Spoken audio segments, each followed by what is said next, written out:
قرمز خوش اومدید. امروز میخوام در مورد برچسب هایی که پاسپورت های افغانستانی ها رو تمدید اعتبار میزنه صحبت کنیم.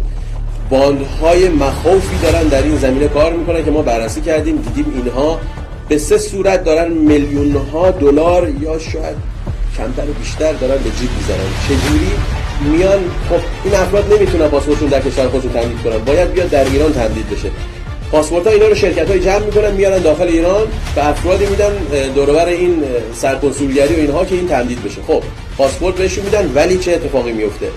یا برچسب‌های جعلی میزنن روی پاسپورت، یا برچسب‌هایی رو میزنن که هویت یه نفر دیگه است، یعنی کد اعتباری که روی این میخوره مال فرد دیگه است، ولی عکس و مشخصات منه روی اون پاسپورت.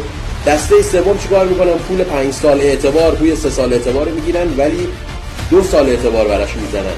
یعنی اگر سالی مثلا بگم به هر سال $10